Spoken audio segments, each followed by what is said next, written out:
Millionaire CEO was sure she had long been happy with another.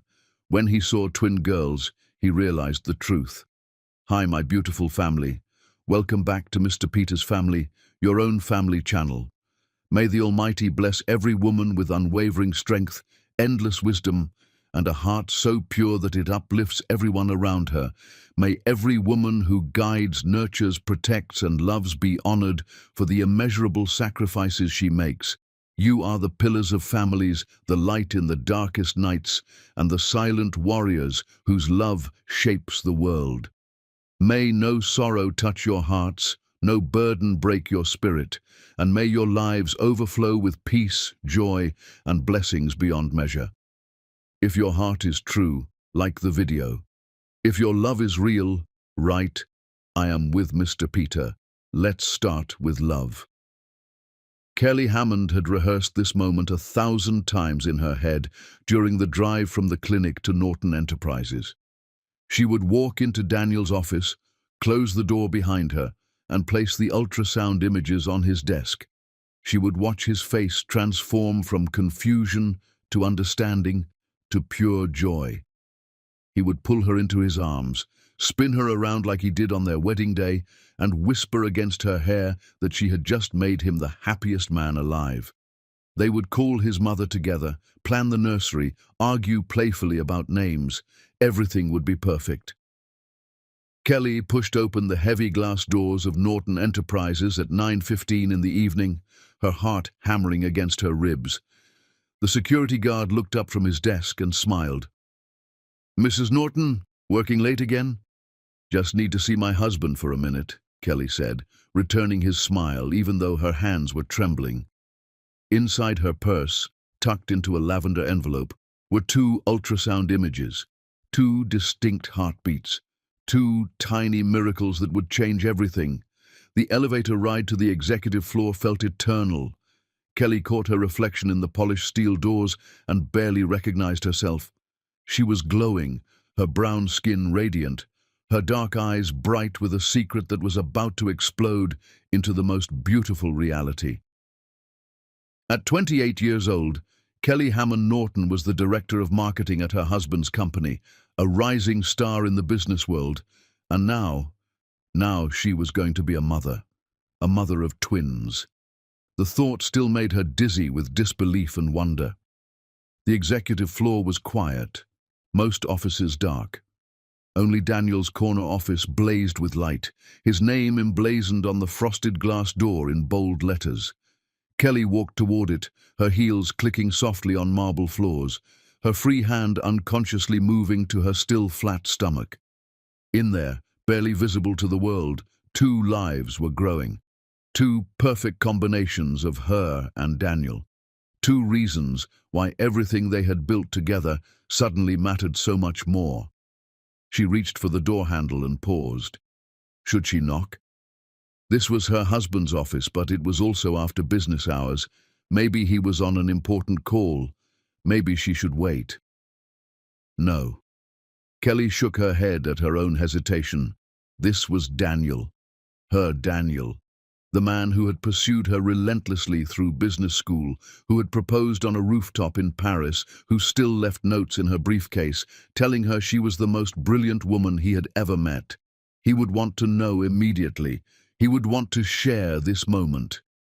Kelly turned the handle and pushed open the door without knocking. The scene before her didn't make sense at first. Her brain couldn't process what her eyes were seeing. It was like looking at an abstract painting, where all the shapes were familiar but arranged in an impossible configuration. Christy Bell, Daniel's executive assistant, was bent over Daniel's mahogany desk. Her skirt was hiked up around her waist, her blouse unbuttoned and hanging off one shoulder. And Daniel Norton, Kelly's husband of 3 years, the man whose ring she wore, whose name she had taken, whose children she was carrying, was behind Christy.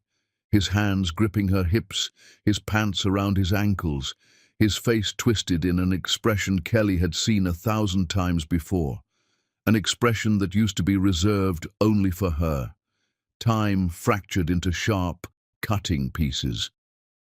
Kelly stood in the doorway for 5 full seconds. 5 seconds that felt like 5 hours. 5 seconds that destroyed 3 years of marriage and 6 years of love and every single dream she had allowed herself to build. Christy saw her first. The woman's eyes went wide with shock, and she let out a small gasp that made Daniel turn his head. His face drained of all color when he saw Kelly standing there, still as a statue, her hand still on the door handle, her purse hanging from her shoulder. "Kelly!" Daniel's voice cracked. He pulled away from Christy, stumbling, trying to pull up his pants with shaking hands. "Jesus, Kelly! This isn't... wait, let me explain." Christy was scrambling to button her blouse, her face flushed with shame and something else. Satisfaction, maybe, or triumph. Kelly couldn't tell and didn't care. Kelly walked into the office with slow, deliberate steps. She didn't look at Christy, didn't acknowledge the woman existed. She walked straight to Daniel's desk, opened her purse with steady hands that didn't feel like they belonged to her body anymore, and removed her wedding ring. The diamond caught the light, sparkling like all the promises Daniel had made, and just shattered. She placed the ring on the mahogany desk, right where Christy had just been bent over, and finally looked at her husband. Daniel's face was white, his eyes desperate, his mouth opening and closing like he was trying to find words that didn't exist. "Kelly, please, just listen. I hope she was worth it." Kelly's voice was ice, not cold, ice, frozen solid, hard enough to cut, unbreakable. She heard the words come out of her mouth and marveled at how calm she sounded when everything inside her was screaming. Daniel reached for her, and Kelly stepped back so fast he flinched. "Don't," she said quietly. "Don't you dare touch me." "This was a mistake," Daniel said, his voice rising with panic. "Baby, this was nothing. It meant nothing." "Stop calling me baby. Kelly, please, we can work through this. There is no we anymore." Kelly turned and walked toward the door. Behind her, she heard Daniel stumbling after her, heard Christy saying something in a quiet voice, heard her husband's footsteps on the marble floor. "Kelly, wait! Where are you going?" She stopped at the elevator and pressed the button. The doors opened immediately, as if the universe wanted to help her escape. Kelly stepped inside and finally looked back at Daniel. He was standing in the hallway, his shirt untucked, his hair disheveled, his face wrecked with fear and regret. Too late. All of it was too late. "Kelly, I love you," Daniel said, and his voice broke on the words. "I love you so much. This was a mistake. One stupid mistake. Don't leave. Please don't leave." Kelly looked at him and felt absolutely nothing. The man before her was a stranger. The Daniel Norton she had loved didn't exist. Maybe he never had. "I was coming to tell you something tonight," Kelly said softly, as the elevator doors started to close. "But you'll never know what it was." The last thing she saw was Daniel's face crumpling with desperation, and Christy Bell standing in his office doorway, watching it all with dark, unreadable eyes. Kelly rode the elevator down in complete silence. She walked past the security guard, who called out a cheerful goodnight. She got into her car in the parking garage and sat there with her hands on the steering wheel, staring at nothing. Inside her purse, the lavender envelope held 2 ultrasound images, 2 tiny beans floating in darkness, 2 heartbeats that would never know their father because their father had chosen 5 minutes of pleasure with his assistant over everything that mattered. Kelly's phone started ringing. "Daniel." She declined the call. It rang again, immediately. Again. Again. She turned off her phone, started her car, and drove. She didn't go to their penthouse. She couldn't stomach the thought of sleeping in their bed, touching their things, breathing air that smelled like the life they had built together. Instead, Kelly drove to a hotel downtown, checked in under her maiden name, Hammond, not Norton, and sat on the edge of the bed in the dark. Her hand moved to her stomach. "It's okay," she whispered to the 2 lives growing inside her. "We don't need him. We never will." Kelly Hammond cried until dawn, and then she stopped crying forever. By the time the sun rose over the city, Kelly had already called her lawyer, emptied their joint bank account of every dollar she had earned, and begun planning her disappearance. Daniel Norton had made his choice that night. Now Kelly was making hers. She was choosing herself. She was choosing her children. She was choosing to become someone who would never need a man like Daniel Norton again. And she would become someone so powerful, so successful, so utterly untouchable, that when Daniel finally realized what he had lost, it would destroy him completely. That was a promise Kelly made to herself and her unborn daughters in a hotel room as the city woke up around her. A promise she would spend the next 5 years keeping. Chapter 2. The queen who rose the boardroom fell silent when Kelly Hammond walked in. Not Kelly Norton anymore, never Norton again. She had taken back her maiden name the day the divorce was finalized, and with it, she had taken back her power, her identity, and her future. That was 5 years ago. Now Kelly Hammond was a name that made executives nervous and competitors terrified. "Ladies and gentlemen," Kelly said, placing her leather portfolio on the mahogany table, "let me show you exactly why Norton Enterprises is about to lose their biggest client to Hammond and Associates." She was 33 years old and looked like she had been carved from ambition and fire. Her tailored black suit fit perfectly over her curves. Her natural hair was styled in an elegant twist, and her dark eyes held the kind of confidence that came from surviving hell and building heaven from the ashes. The presentation she delivered was flawless, ruthless, and absolutely devastating to the company that still bore her ex-husband's name. When she finished, the room erupted in applause. The client, a massive pharmaceutical corporation that had been with Norton Enterprises for over a decade, signed with Hammond and Associates on the spot. Kelly shook hands, smiled professionally, and left the building with another victory under her belt. Her assistant, Jennifer, was waiting by the car with a tablet full of messages. "3 more companies want to schedule meetings," Jennifer said as Kelly slid into the back seat. And Daniel Norton's office called again. "Block the number." "Already did." He called from a different line. Kelly's jaw tightened. "Block every number associated with Norton Enterprises. If he wants to reach me, he can send a carrier pigeon. I still won't respond." Jennifer grinned. "You're terrifying. I love it." Kelly allowed herself a small smile as the car pulled into traffic. Terrifying. Yes. She supposed she was. Good. The world had tried to break her, and instead she had become unbreakable. Hammond and Associates had grown from a one-woman startup operating out of a tiny office to a marketing empire with branches in 4 cities. Forbes had called her the Phoenix in their latest issue, the woman who rose from the ashes of a broken marriage to burn down the empire that betrayed her. The feature had included photos of Kelly in power poses, quotes about resilience and female entrepreneurship, and exactly 0 mentions of Daniel Norton. Kelly had made sure of that. He didn't get to be part of her story anymore. He was a footnote, a mistake she had learned from and left behind. "We're picking up Dahlia and Magnolia from school," Kelly told the driver. "The usual spot." "Yes, Mom." Kelly leaned back against the leather seat and closed her eyes for just a moment. Dahlia and Magnolia, her daughters, her everything. The 2 reasons she had survived when survival seemed impossible. When she thought about those early days, pregnant, alone, terrified, building a business, while her body grew 2 lives, Kelly sometimes couldn't believe she had made it through.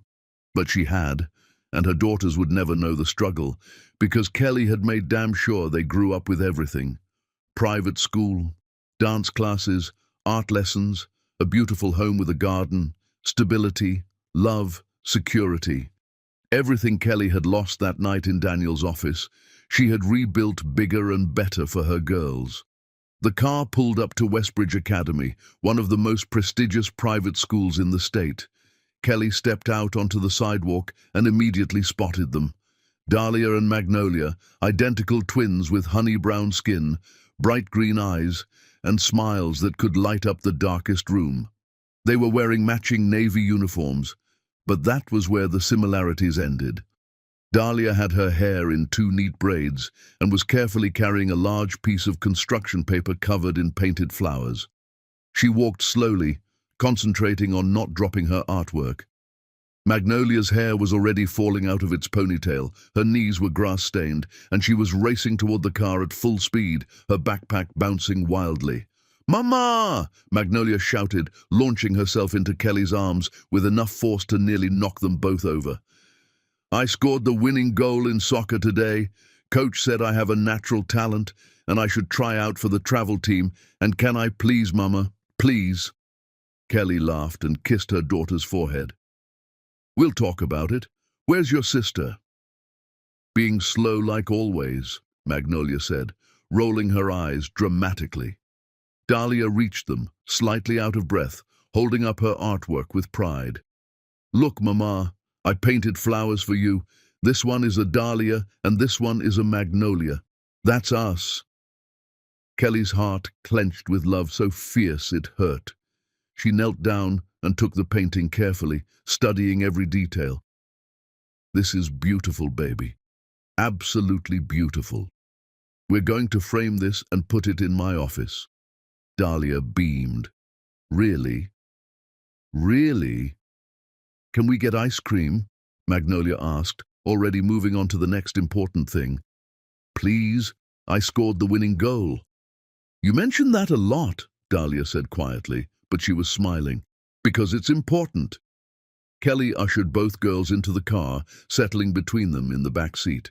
As they drove toward their favorite ice cream shop, Kelly listened to Magnolia's animated retelling of the soccer game, while Dahlia quietly hummed and drew in her sketchbook. These were her daughters, these fierce, brilliant, perfect little girls who had saved her life just by existing. They didn't need Daniel Norton. They had never needed him. Later that evening, after ice cream and homework and dinner, Kelly tucked both girls into their beds. They shared a room by choice, twin beds with matching floral comforters, their walls covered in Dahlia's artwork and Magnolia's soccer ribbons. "Mama," Magnolia said as Kelly pulled the covers up to her chin, "why don't we have a daddy?" Kelly's breath caught.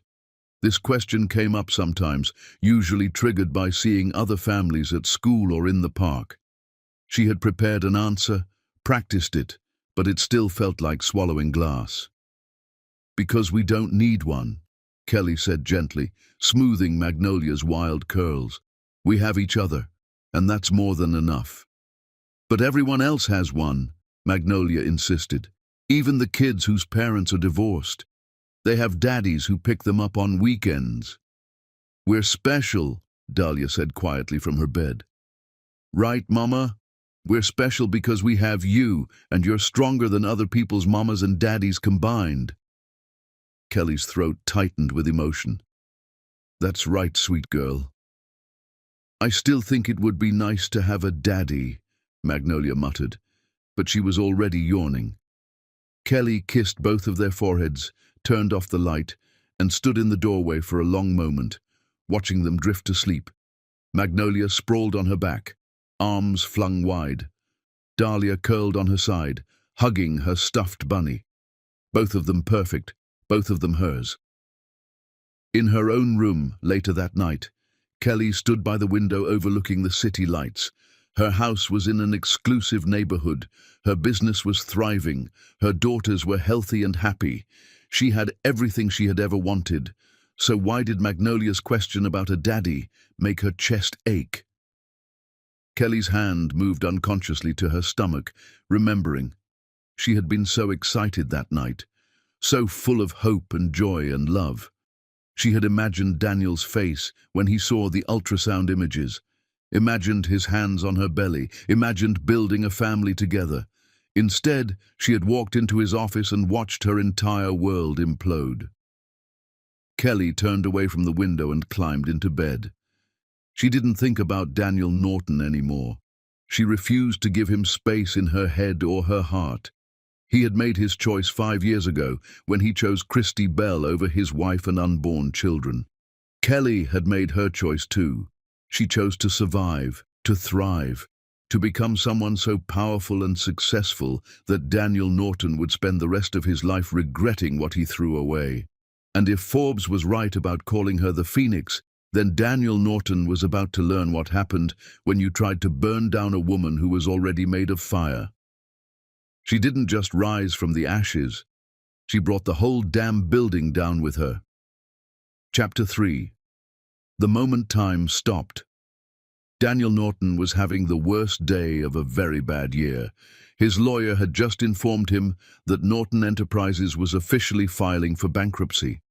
The company his father had built, that Daniel had inherited and then systematically destroyed through bad decisions and worse luck, was done, finished, over. Christie had left him 3 years ago when the money started drying up. She had married some tech billionaire in Silicon Valley and sent Daniel a wedding invitation. He had thrown it in the trash and then spent 2 hours staring at the wall of his tiny apartment, wondering how his life had fallen apart so completely. The answer, of course, was Kelly. Not that Kelly had done anything wrong. God, no. Kelly had simply taken what was hers and built something extraordinary. Hammond and Associates had swooped in like a bird of prey and picked off every major client Norton Enterprises had. Daniel couldn't even be angry about it. Kelly was brilliant. She always had been. He had just been too stupid to appreciate it when it mattered. Now Daniel was 35 years old, broke, and driving a used sedan that made concerning noises whenever he turned left. He had a meeting across town with a potential consulting client, the only work he could get these days, and he was late because, of course, he was stuck in traffic. The rain started as he reached downtown, fat drops splattering against the windshield. Daniel flipped on the wipers and inched forward through the congestion, his mind already running through the pitch he would give to the client. He needed this job, needed the money, needed something to go right. The traffic light ahead turned red, and Daniel stopped behind a line of cars. He drummed his fingers on the steering wheel, watching pedestrians hurry across the street with umbrellas and newspapers held over their heads. Then he saw her. Kelly Hammond, walking across the crosswalk with 2 little girls. Daniel's heart stopped beating. Just completely stopped, and for a moment he wondered if he was having a heart attack. The woman was unmistakably Kelly. Same confident stride, same elegant posture, same beautiful face, though somehow even more striking than he remembered. She was wearing a camel-colored coat and holding the hands of 2 identical little girls in bright yellow raincoats. The girls were laughing about something, their faces tilted up toward Kelly, and even from this distance, even through the rain-streaked windshield, Daniel could see it. They had his eyes, his exact green eyes, the unusual shade that ran in his family, that his mother had, that Daniel saw every morning in the mirror. Those 2 little girls walking across the street with Kelly Hammond had Daniel Norton's eyes. The world tilted sideways. Daniel's hands tightened on the steering wheel until his knuckles went white. His breathing came in short, sharp gasps that fogged up the windshield.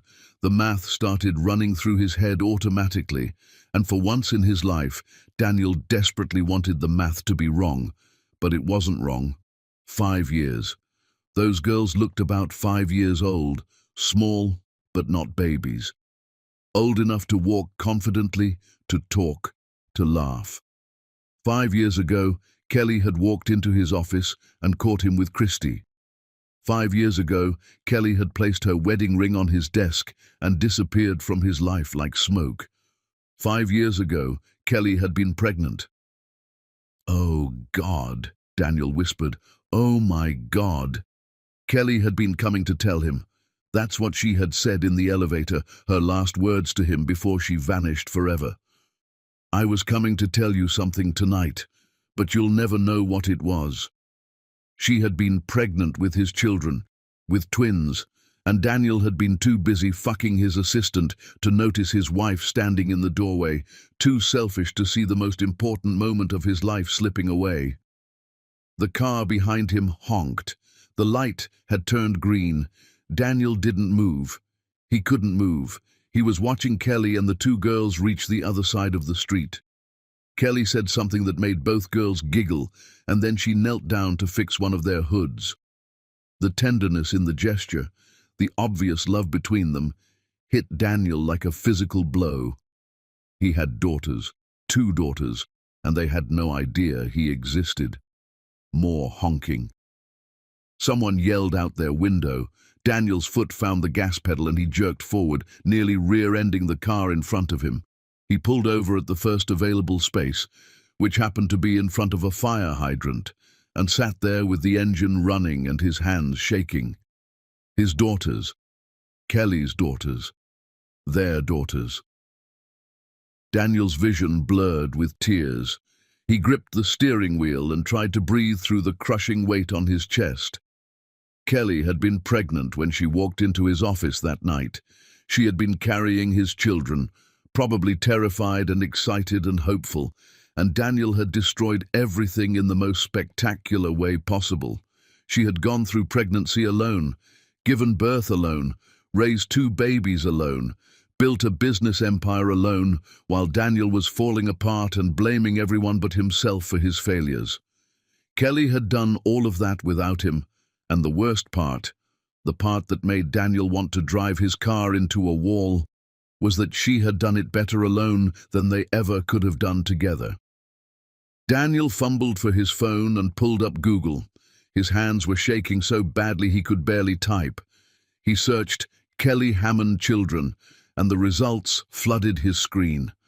There were articles about her business success, features about her rise in the marketing world, interviews where she discussed work-life balance as a single mother.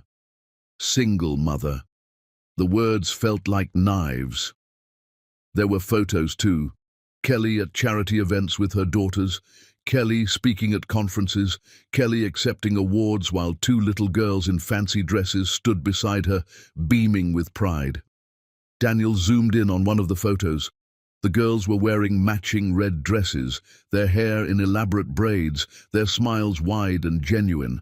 The caption read, "Kelly Hammond, CEO of Hammond & Associates, with daughters Dahlia and Magnolia at the annual Business Excellence Awards." Dahlia and Magnolia. Daniel pressed his forehead against the steering wheel and sobbed. Great, gasping sobs that shook his entire body. He cried for the life he had thrown away, for the family he never knew he had, for the 5 years he could never get back. He cried for Kelly, who had been strong enough to survive his betrayal and build something beautiful from the ruins. He cried for Dahlia and Magnolia, who grew up without a father because their father was a selfish bastard who couldn't keep his pants on. A police officer knocked on the window. Daniel looked up, tears streaming down his face, and saw the officer pointing at the fire hydrant. Right. He was illegally parked. Of course he was. Daniel wiped his face with his sleeve and drove away. He missed the meeting with the potential client, forgot about it completely. Instead, he drove aimlessly through the city, his mind replaying that moment at the crosswalk over and over again. Kelly holding hands with their daughters. Kelly, who had taken everything Daniel destroyed and made it beautiful. Kelly, who had moved on and built a life so far beyond Daniel's reach that he might as well be standing on a different planet. Daniel eventually pulled into the parking lot of a cheap diner and sat in the car until it got dark. Then he went inside, ordered coffee he didn't drink, and stared at the photos on his phone. Dahlia and Magnolia, his daughters. They had his eyes, but Kelly's smile. They looked happy, healthy, loved. They looked like they had everything they needed. And Daniel wasn't part of that equation. He never had been. He had lost that right 5 years ago when he made the worst decision of his life. But maybe there was a way to fix this. Maybe if Daniel could prove he had changed, if he could show Kelly he wasn't that selfish bastard anymore, if he could become someone worthy of being in their lives, maybe Kelly would give him a chance, just one chance to know his daughters, to be their father. It was a long shot, probably impossible. Kelly had every reason to hate him and no reason to let him anywhere near those girls, but Daniel had to try. He had already lost everything else. He couldn't lose this too, not without fighting for it. Daniel paid for his coffee and walked back to his car. His phone buzzed with angry messages from the client whose meeting he had missed. Daniel deleted them without reading. None of that mattered anymore. The only thing that mattered was Kelly and Dahlia and Magnolia, the family Daniel had destroyed before it ever had a chance to begin. And somehow, someway, Daniel was going to find a way to fix what he broke, even if it took the rest of his life. Even if Kelly never forgave him, he had to try. He owed them that much. Chapter 4. The Investigation. Daniel Norton became a man obsessed, but not in the way the word usually implied. He didn't stalk Kelly, didn't show up at her house uninvited, or follow her around the city like some unhinged stalker from a bad movie.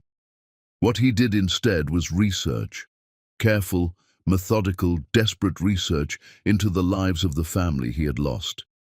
He hired a private investigator, one of the few luxuries he allowed himself with his rapidly dwindling savings. The investigator was a middle-aged woman named Rita, with sharp eyes and zero tolerance for nonsense. "I need to know about my daughters," Daniel told her at their first meeting in a coffee shop downtown. "Their schedules, their school, their interests, everything." Rita raised an eyebrow. "You have custody?" "No." "Visitation rights?" "No." "Does the mother know you're looking into this?" Daniel's throat tightened. "No." Rita studied him for a long moment, then sighed. "This is going to cost you. And if you do anything illegal with this information, I'll deny ever working with you." "I'm not going to do anything illegal. I just want to know my daughters. I just want to understand who they are." "Then you should talk to their mother.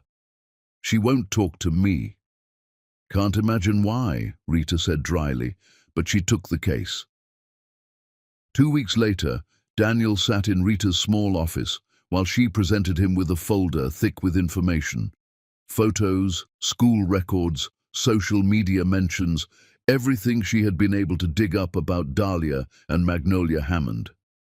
"They attend Westbridge Academy," Rita began, flipping through pages. "Very exclusive, very expensive. Top marks in all subjects. Dahlia Hammond excels in art classes, particularly painting and drawing. She's been entered into several youth art competitions and won most of them. Teachers describe her as thoughtful, creative, and sensitive. She's also in the school choir." Daniel listened with his heart in his throat, memorizing every detail. "Magnolia Hammond is the athlete, soccer team captain, despite being one of the youngest kids on the team. She's competitive, outspoken, and extremely protective of her sister. There was an incident last year where she punched another student who made fun of Dahlia's artwork, got suspended for 3 days. Daniel couldn't help the small, painful smile. His daughter was a fighter, like Kelly. "They're very close," Rita continued. "Twin bond, obviously, but more than that. They look out for each other, compensate for each other's weaknesses. Dahlia is shy, so Magnolia speaks up for her. Magnolia is impulsive, so Dahlia calms her down." "What about Kelly?" Daniel asked quietly. "How is she with them?" Rita's expression softened slightly. "From everything I observed, she's an excellent mother. Attentive, affectionate, present. She makes time for school events despite her business schedule. The girls clearly adore her. They don't have any other family involved. Kelly's parents passed away years ago, and she's an only child. It's just the 3 of them." Just the 3 of them. Because Daniel had made sure there was no room for him. Over the following weeks, Daniel took the information Rita provided and started observing from a distance. He went to Westbridge Academy at dismissal time and watched from his parked car as Kelly picked up the girls. He went to Magnolia's soccer games and sat in the back row of the bleachers, wearing sunglasses and a baseball cap, watching his daughter sprint across the field with fierce determination. He went to an art show at a local gallery where Dahlia's painting had been selected for display.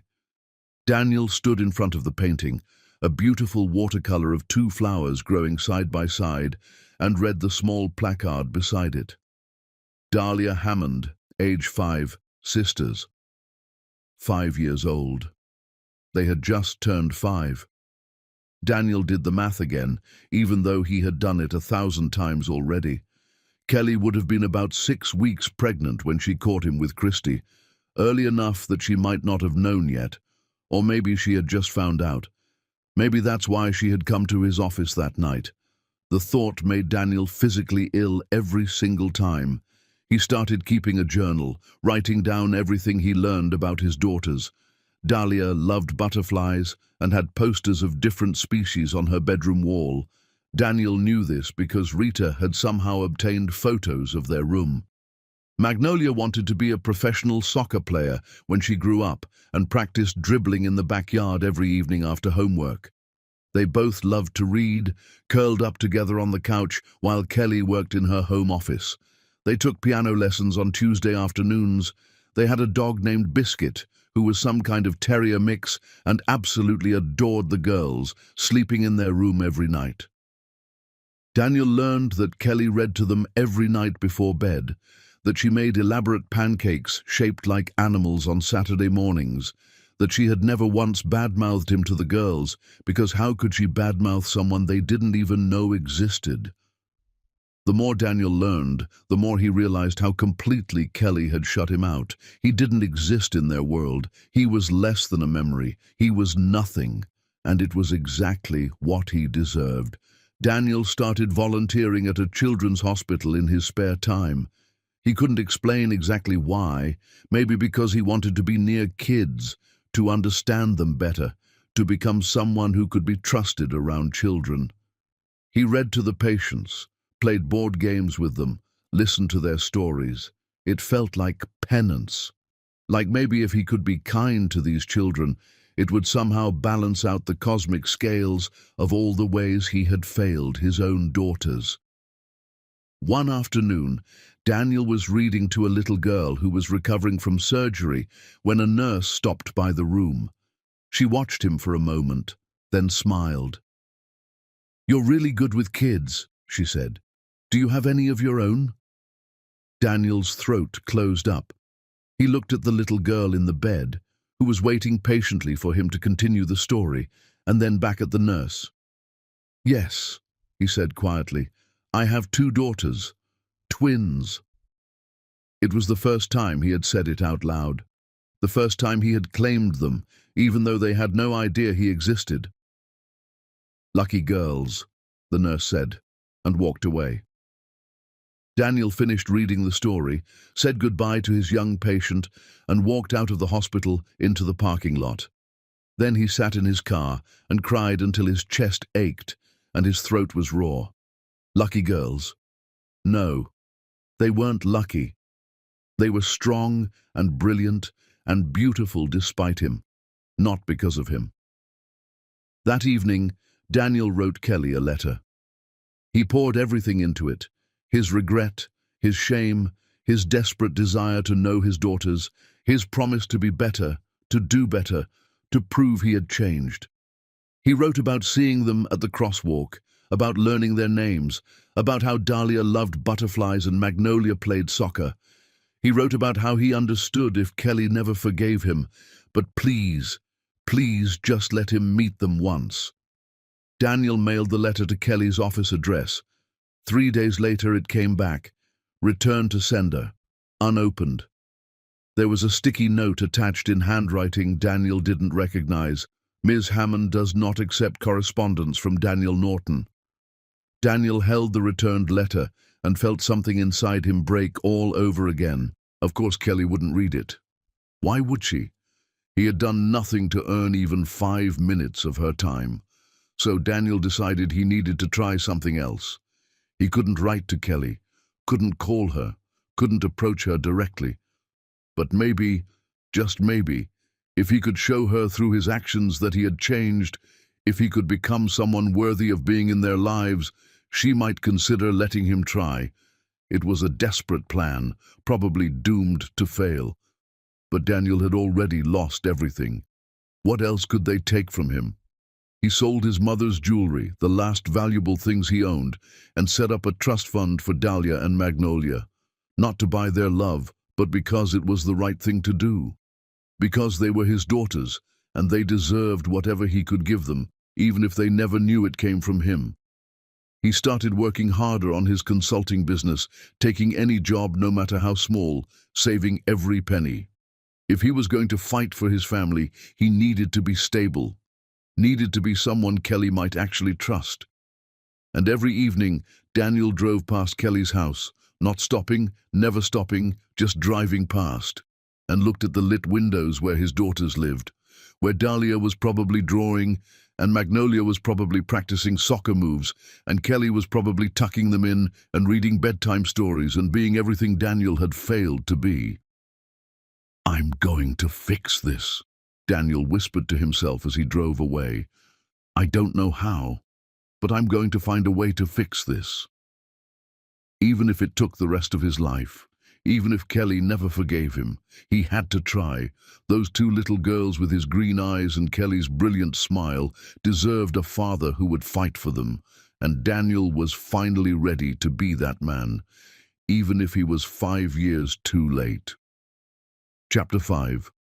The First Approach. The annual Business Excellence Awards was the kind of event Daniel Norton used to attend as an honored guest.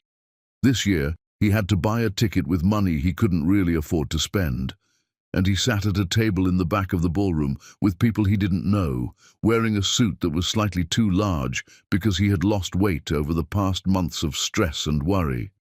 But he was here because Kelly was receiving an award, and Kelly would have Dahlia and Magnolia with her. Daniel had seen the photos from previous years. Kelly always brought her daughters to important events, dressed in beautiful dresses, looking so proud of their mother. His hands shook as he watched the stage. The host was introducing Kelly now, listing her accomplishments, talking about how she had built Hammond and Associates from nothing into one of the most successful marketing firms in the country. The audience applauded enthusiastically as Kelly walked onto the stage. She was breathtaking. Kelly wore a floor-length emerald gown that made her dark skin glow, her natural hair styled in an elaborate updo. She commanded the stage with the kind of confidence that came from knowing exactly who she was and what she was worth. When she smiled at the audience, Daniel felt his heart shatter all over again. And there, in the front row, were Dahlia and Magnolia. They were wearing matching navy blue dresses with sparkles on the skirts, their hair in elaborate braids with ribbons woven through. They were clapping wildly for their mother, bouncing in their seats with excitement. Daniel couldn't breathe. His daughters were right there, right there. He could see the exact green shade of their eyes even from this distance, could see how Magnolia was more animated, tugging on the arm of the woman sitting next to them and pointing at Kelly on stage. Could see how Dahlia sat very still, watching her mother with quiet pride. Kelly accepted the award and gave a speech that was eloquent and funny and gracious. She thanked her team, her clients, and then she paused and looked directly at the front row. "Most importantly," Kelly said, her voice softening, "I want to thank my daughters, Dahlia and Magnolia. Everything I do for you. You are my purpose, my motivation, and my greatest joy. Thank you for being patient when Mama has to work late, for understanding when I'm stressed, and for reminding me every single day what really matters. I love you both more than words can express." The audience made appreciative sounds. Dahlia and Magnolia were glowing, waving at their mother. Kelly blew them a kiss and left the stage to thunderous applause. Daniel waited. The evening continued with dinner and more speeches and networking. He watched Kelly circulate through the room, her daughters staying close to her side. People stopped her constantly to offer congratulations, to request meetings, to introduce themselves. Kelly handled it all with grace, but Daniel noticed how she kept one hand on Magnolia's shoulder and how Dahlia held tight to her mother's other hand, protective. Kelly was being protective. Did she know he was here? Had she seen him? As the evening wound down and people started leaving, Daniel made his move.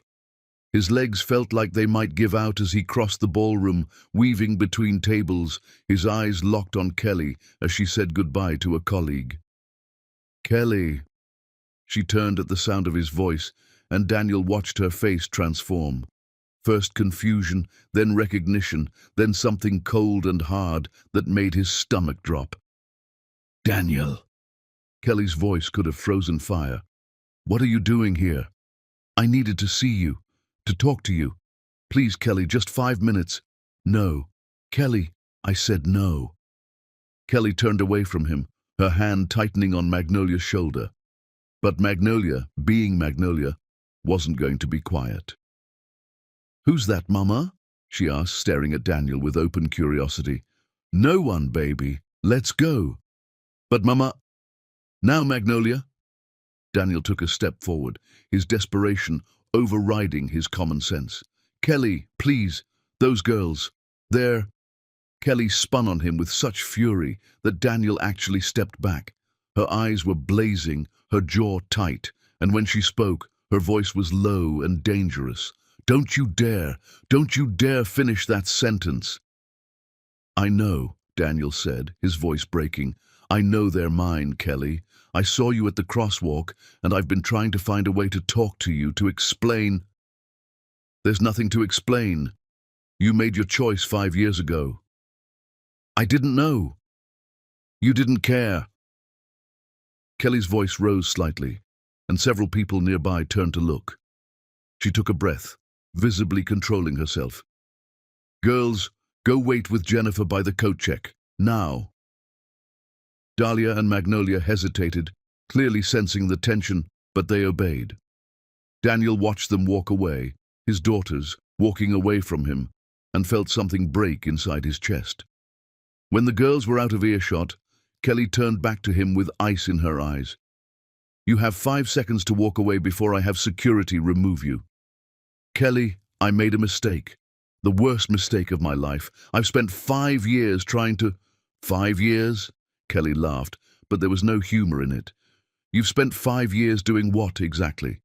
Building yourself back up, feeling sorry for yourself. Well, guess what, Daniel? I spent 5 years pregnant and alone. I spent 5 years raising 2 babies by myself while building a business and healing from what you did to me. Your 5 years don't mean shit compared to mine. I know that. I know I don't deserve—" "You're right. You don't deserve anything. Not my time, not my forgiveness, and certainly not my daughters." "Our daughters," Daniel said quietly, and Kelly's eyes flashed with rage. "My daughters.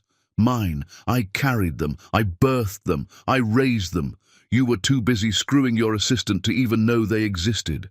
They are not yours, Daniel. They will never be yours. I want to make this right." "You can't make this right. There is no right. There's just them and me, and we're doing just fine without you." Daniel felt tears burning behind his eyes. "Please, Kelly. I'll do anything, anything. Just let me know them. Let me be their father." "You want to know them?" Kelly stepped closer, and Daniel could see the pain beneath her anger, could see the scars he had left on her. "You want to know that Dahlia cries sometimes because she draws pictures of families and ours doesn't look like everyone else's. You want to know that Magnolia asks me every few months why they don't have a daddy, and I have to figure out how to answer without telling them their father chose a quick fuck over their existence? Kelly, you want to know how many times I stood in their nursery when they were babies, so exhausted I couldn't see straight, and wondered if I could do this alone? How many times I questioned whether I was enough? Whether they would grow up resenting me for keeping them from you? Why did you keep them from me? Daniel asked desperately. Why didn't you tell me? Kelly stared at him like he was an idiot. Because you didn't deserve to know. Because I saw who you really were that night in your office. Because I knew that if I told you, you would either reject them or try to take them from me, and I wasn't going to let either of those things happen. So I made a choice. I chose them. I chose me, and we've been better off without you. I'm not that person anymore. I don't care who you are now. You could be a saint, and it wouldn't change what you did. It wouldn't give me back those 5 years of struggling alone. It wouldn't erase the fact that my daughters grew up without a father because their father was a selfish bastard. Daniel felt something wet on his face and realized he was crying. I'm sorry. God, Kelly, I'm so sorry. Your apologies mean nothing to me. Then what do I do? Tell me what to do. Kelly looked at him for a long moment, and Daniel saw the battle playing out on her face. Anger and pain and something else. Something that might have been exhaustion. You leave us alone, she said finally. You stay away from my daughters. You stay away from me. You go back to whatever life you've built, and you forget we exist. I can't do that. Then you're going to suffer, Kelly said simply, because I will not let you anywhere near them. I will fight you with everything I have. I will destroy you before I let you hurt them the way you hurt me. She turned and walked away, her heels clicking sharply against the marble floor. Daniel watched her collect Dahlia and Magnolia, watched her hug them both and wipe what looked like tears from Dahlia's concerned face, watched them leave the ballroom together. A family, complete, without him. Daniel stood there until a member of the event staff politely asked him to leave.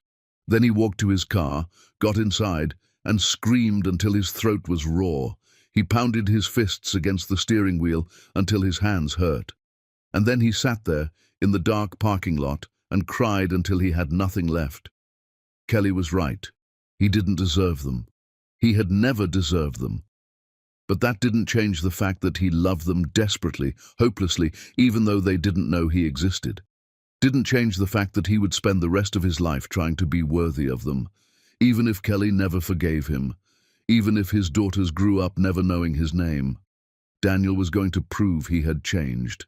He was going to become the man Kelly deserved 5 years ago, the father Dahlia and Magnolia should have had from the beginning. It was too late to fix what he broke, but maybe, just maybe, if he tried hard enough, suffered long enough, changed deeply enough, maybe Kelly would give him one chance, just one chance to be part of their lives. And if she didn't, if she kept them from him forever, Daniel would accept that. Because Kelly Hammond was right about everything. She always had been. Chapter 6. The suffering. The trust fund came back shredded. Daniel had used the last of his savings to create a proper legal trust for Dahlia and Magnolia, not the pathetic amount from selling his mother's jewelry, but actual money he had scraped together through consulting work, through selling everything he owned, through working himself to exhaustion. It wasn't much in the grand scheme of things, but it was everything he had. Kelly's lawyer sent it back in pieces, stuffed into a manila envelope with a note card on top. Daniel recognized Kelly's handwriting immediately. My daughters don't need your guilt money. They don't need anything from you. Stop. Daniel sat on the floor of his studio apartment, surrounded by shredded legal documents, and tried not to let it destroy him. But God, it was hard. He was trying. He was trying so hard, and Kelly wouldn't even acknowledge it. He had started sending flowers to her office. Not love letters, nothing romantic, just flowers with simple cards. For Dahlia's art show. For Magnolia's soccer game. Because you're an incredible mother. Every single bouquet came back, sometimes within hours. Kelly had them donated to hospitals, and she made sure the donation cards read, "From a man who doesn't understand the meaning of no." The rejection was systematic and brutal. Daniel tried writing letters directly to Dahlia and Magnolia, carefully worded letters that didn't explain who he was, just told them how proud he was of their accomplishments, how beautiful Dahlia's artwork was, how impressive Magnolia's athletic skills were, how lucky they were to have a mother like Kelly. He mailed them to Kelly's home address. They came back unopened, returned to sender. He tried showing up at Kelly's office building. Security had his photo and escorted him off the property before he could even get through the lobby. He tried approaching Kelly at charity events. She had him removed before he could speak. Daniel's desperation became public. Former colleagues whispered about him at industry events. Did you hear about Daniel Norton, completely obsessed with his ex-wife? It's pathetic. The rumors spread. People who had once respected him now looked at him with pity or contempt. Daniel didn't care. His reputation was already destroyed. What did it matter if people thought he was pathetic? He was pathetic.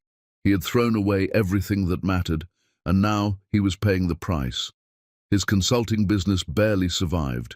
Clients cancelled contracts, not wanting to be associated with the scandal. Daniel took whatever work he could get. Small projects, freelance gigs, anything to keep money coming in. Not for himself, for Dahlia and Magnolia. In case Kelly ever changed her mind about the trust fund, in case he ever got a chance to give them something, anything. Daniel started volunteering more at the children's hospital. It was the only place he felt useful, the only place where his presence made a positive difference in someone's life. He read stories to sick kids, played games with them, listened to them talk about their fears and hopes. One evening, a little girl named Sophie asked him if he had kids. Daniel hesitated, then pulled out his phone. He had saved dozens of photos from Kelly's social media before she blocked him completely. Photos of Dahlia and Magnolia at school events, at soccer games, at art shows. His daughters, who didn't know he existed. "Yes," Daniel said, showing Sophie the photos. "These are my daughters, Dahlia and Magnolia." Sophie studied the pictures seriously. "They're pretty. Do they visit you here?" "No, they don't know I volunteer here." "Why not?" Daniel's throat tightened. "Because I made some very bad choices before they were born, and their mother doesn't trust me. She's protecting them, which is exactly what a good mother should do." "Do you miss them?" "Every single day." "You should tell them," Sophie said with the brutal honesty only children possess. "My daddy told me he missed me when I was in the hospital, and it made me feel better." Daniel smiled sadly. "That's good advice, sweetheart, but sometimes things are more complicated than that." That night, Daniel wrote in his journal. It had become a nightly ritual, writing letters to daughters who would never read them, documenting their lives from a distance, recording all the moments he missed, all the milestones he would never witness. "Dear Dahlia and Magnolia," he wrote, "today I saw photos from your school's art exhibition. Dahlia, your butterfly series is stunning. The detail in the wings, the way you captured light, you have real talent. And Magnolia, I heard you scored 3 goals in your soccer game. Your coach posted about it, called you a natural athlete. I'm so proud of both of you, even though I have no right to that pride. I wonder what you're doing right now. Probably sleeping. It's late. I wonder if your mum reads to you before bed. I bet she does. She always loved books. I wonder if you dream. I wonder if you're happy. I hope you are. I hope you stay that way, even if it means I'm never part of your lives. All my love, your father."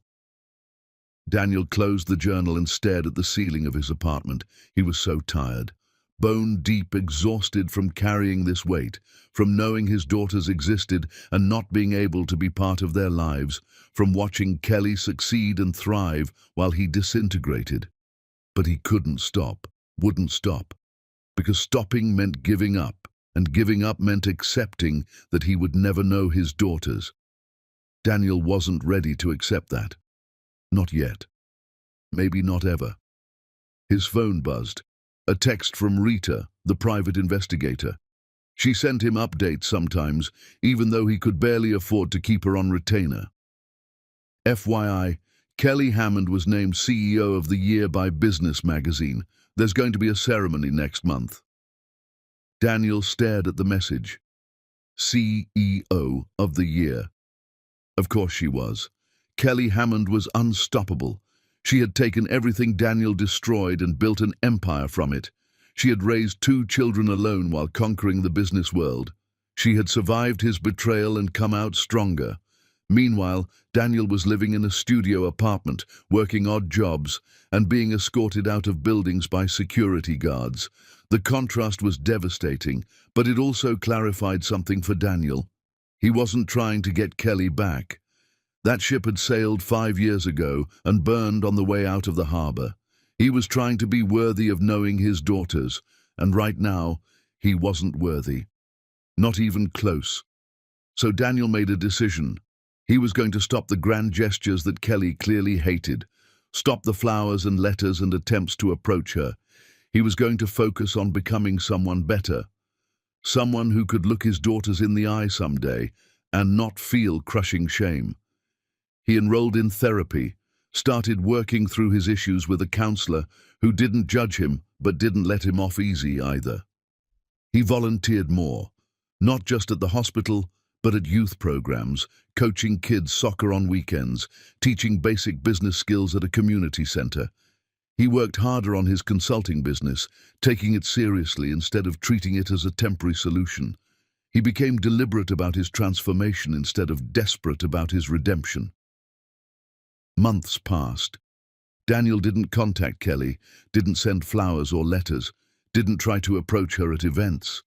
He worked on himself in silence, hoping that somehow, someday, Kelly would see that he had changed. Really, truly changed.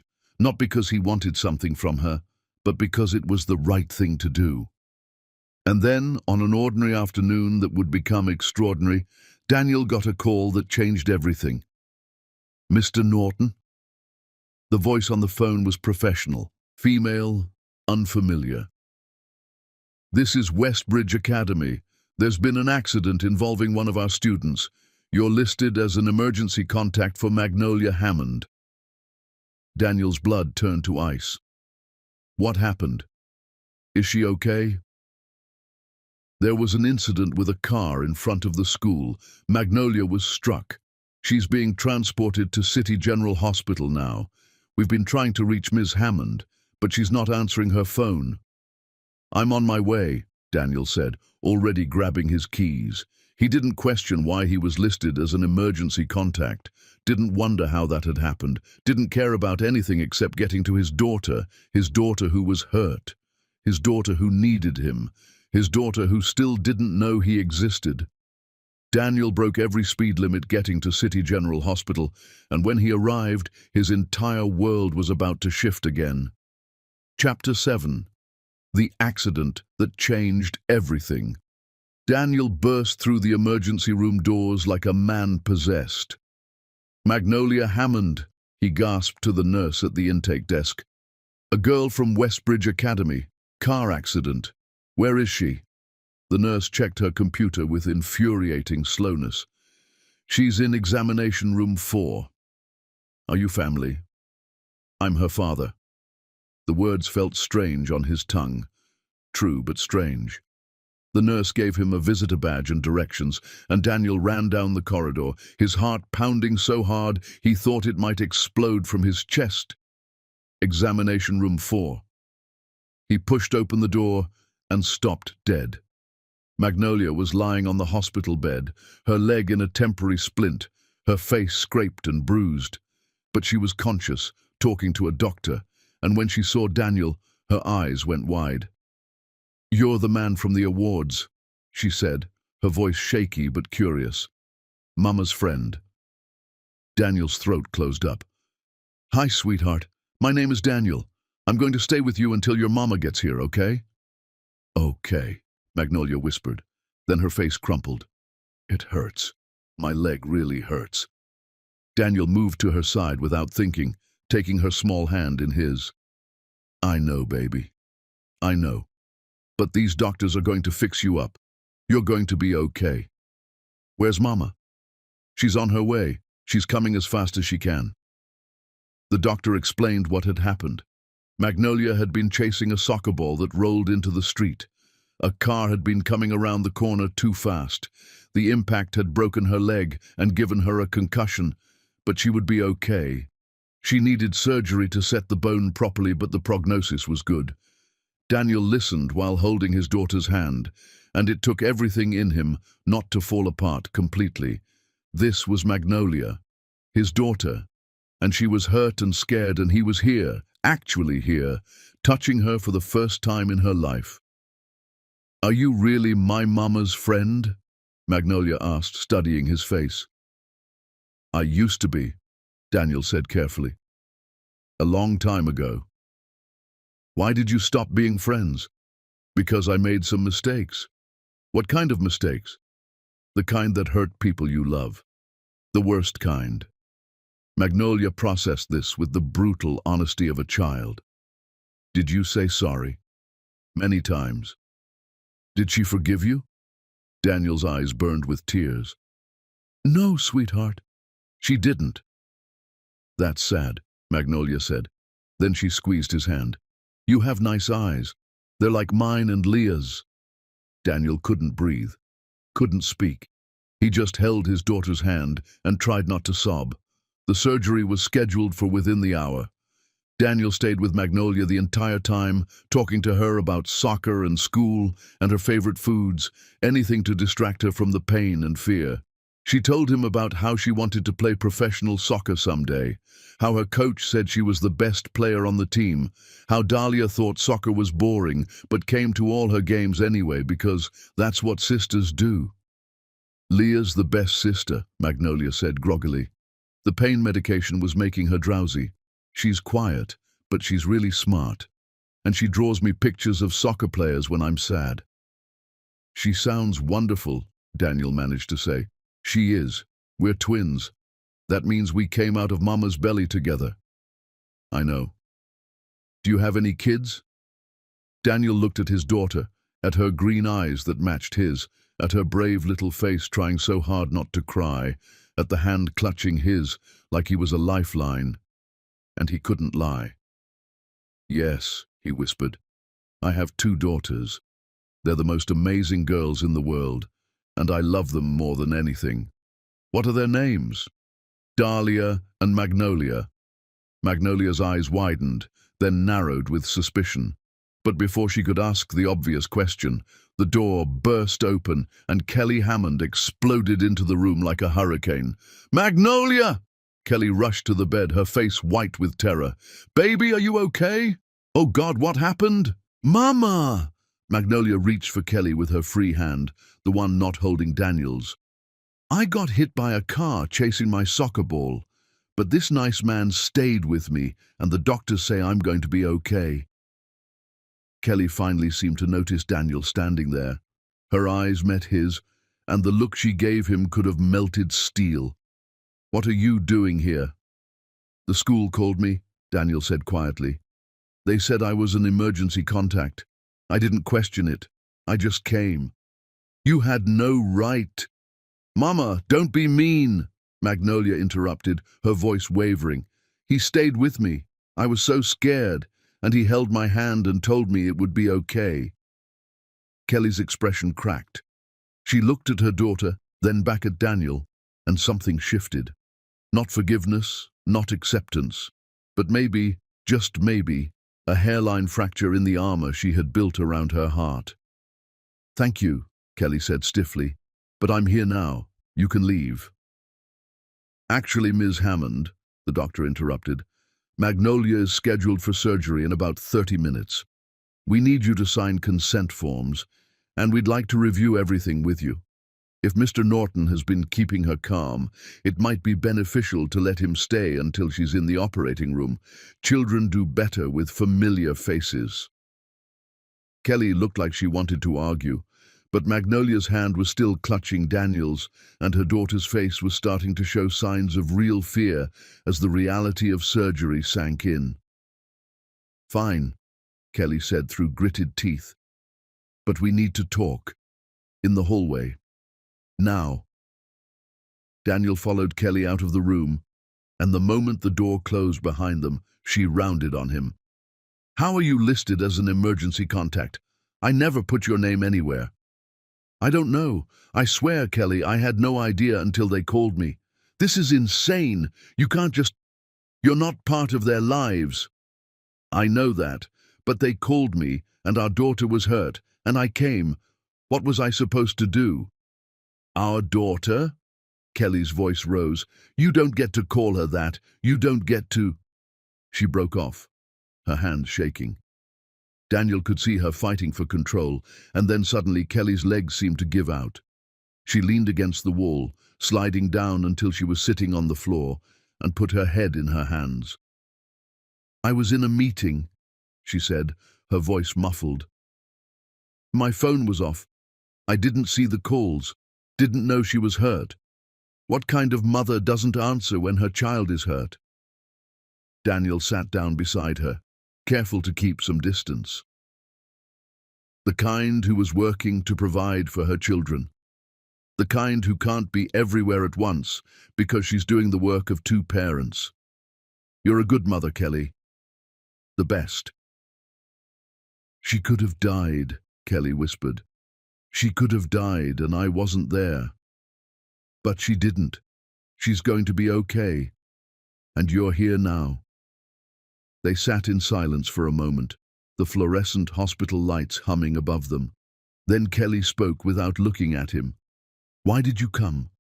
"Because she's my daughter, and she needed me." "You don't know her." "I know she's brave and stubborn and loves soccer more than anything. I know she has your fire and strength. I know she's incredible, just like her sister." Kelly finally looked at him, and Daniel saw tears on her face. Real tears.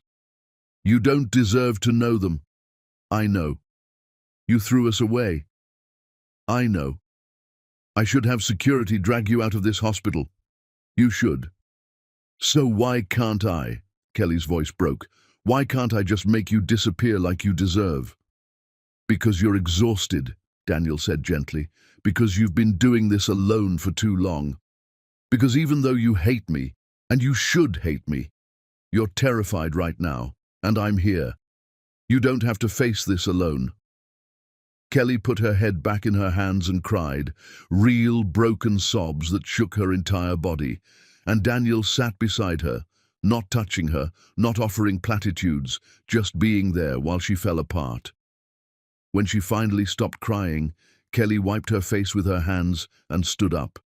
"I need to sign those forms, and I need to call my assistant to pick up Dahlia from school. She's going to be terrified when she finds out what happened." "I can help with that," Daniel offered carefully. "I can stay with Magnolia while you handle things. Or I can pick up Dahlia, whatever you need." "You're not picking up my daughter." "Then let me stay with Magnolia." Kelly hesitated, clearly torn. Then she looked through the small window in the door at Magnolia, who was staring at the ceiling with wide, scared eyes. "Fine," Kelly said, "but this doesn't change anything between us. I know, and after today, you stay away, if that's what you want." Kelly walked back into the room, and Daniel followed. They stayed with Magnolia together as the surgical team prepped her, Kelly holding one hand and Daniel holding the other. When they wheeled her away, Magnolia looked back at both of them. "Don't leave, okay?" she called out. "Either of you." "We won't, baby," Kelly promised. "We'll be right here when you wake up." And they were. Kelly and Daniel sat in the surgical waiting room together, not talking, barely acknowledging each other's presence. But they were there, together, waiting for news about their daughter. When the surgeon finally emerged and said the surgery had gone perfectly, Kelly burst into tears again. This time, without thinking, Daniel put his arm around her shoulders, and Kelly, exhausted and overwhelmed and relieved, let him, just for a moment, just until she remembered who he was, and pulled away. But that moment was enough to show Daniel that maybe, just maybe, Kelly wasn't entirely made of ice where he was concerned, that somewhere underneath all that rage and pain, there might still be a tiny crack where he could prove himself. It wasn't forgiveness. It wasn't even close to forgiveness. But it was something. And for Daniel Norton, after 5 years of nothing, something felt like everything. Chapter 8. The confession that destroys Kelly Hammond established rules immediately. Daniel could visit Magnolia once a week, only once, only for 1 hour, only at Kelly's house where she could supervise every single moment, and he couldn't tell the girls who he was. Not yet. Maybe not ever. That decision belonged to Kelly alone. Daniel agreed to everything. He would have agreed to anything. The first visit was awkward and painful and beautiful all at once. Magnolia's leg was in a cast, covered in signatures from her friends and teammates. She was propped up on the couch with pillows, watching television, when Daniel arrived. "The nice man from the hospital," she exclaimed, her face lighting up. "Hi, sweetheart. How are you feeling?" "Bored. I can't play soccer for weeks and weeks, and it's terrible." Dahlia was there too, sitting in the corner with a sketchbook, watching Daniel with solemn, cautious eyes. Kelly had introduced him as an old friend helping out, which wasn't technically a lie, but felt like swallowing glass every time Daniel heard it. "What are you drawing?" Daniel asked Dahlia gently. She held up her sketchbook. It was a beautiful watercolor of a garden, full of different flowers rendered in careful detail. "It's for Mama's office. She likes flowers." "That's stunning, Dahlia. You're incredibly talented." Dahlia studied him with those green eyes, his eyes, and said nothing. But she didn't close the sketchbook, which Daniel took as a small victory. Over the following weeks, Daniel learned his daughters, really learned them. He discovered that Magnolia could talk for hours without taking a breath, that she had strong opinions about everything from soccer tactics to what movies were best, that she was fiercely protective of Dahlia and would fight anyone who looked at her sister wrong. He learned that Dahlia was quiet but not shy. She just preferred to observe before speaking. That she noticed everything and had a memory like a steel trap. That she loved reading fantasy books and drawing imaginary creatures and asking questions that showed depths of understanding far beyond her years. They were perfect, both of them.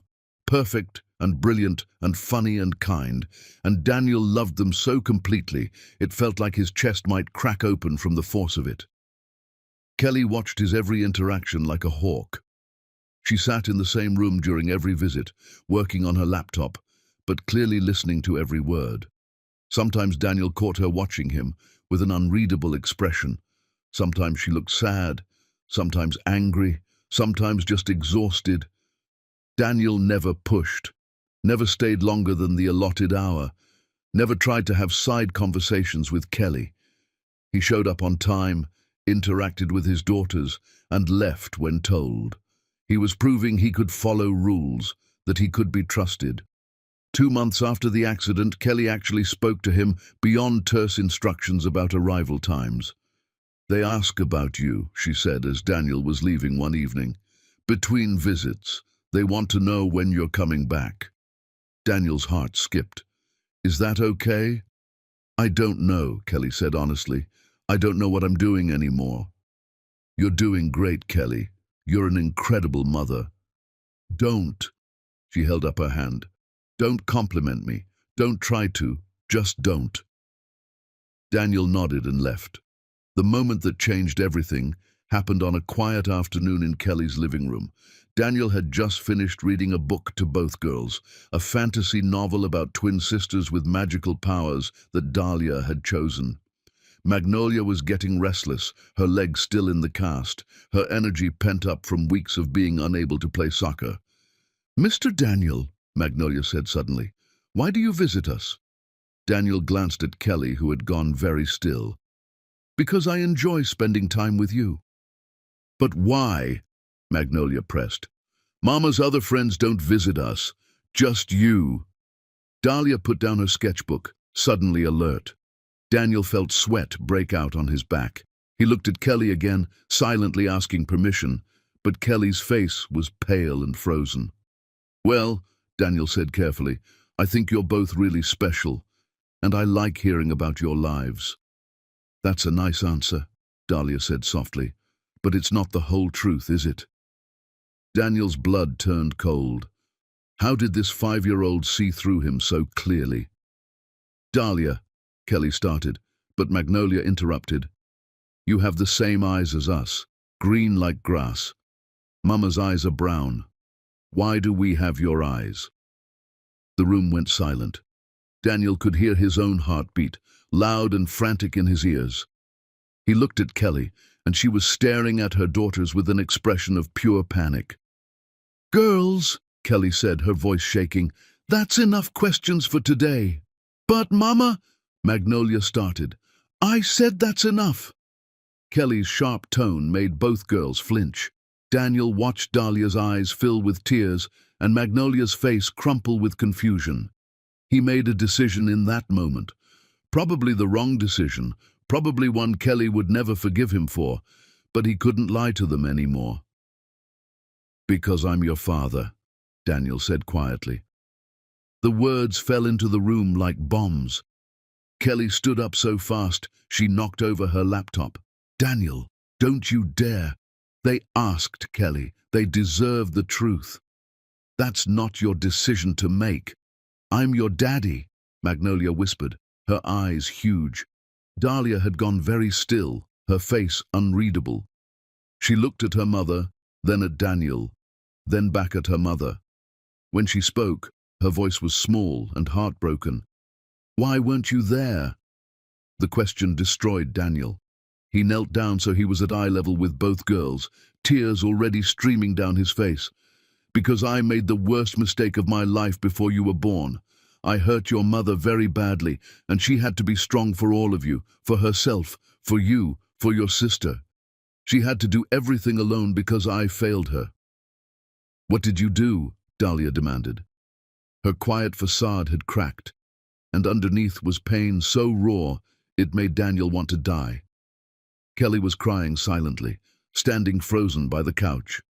Daniel looked at her, but she gave the tiniest nod. Fine. If he was going to destroy everything, at least he would do it honestly.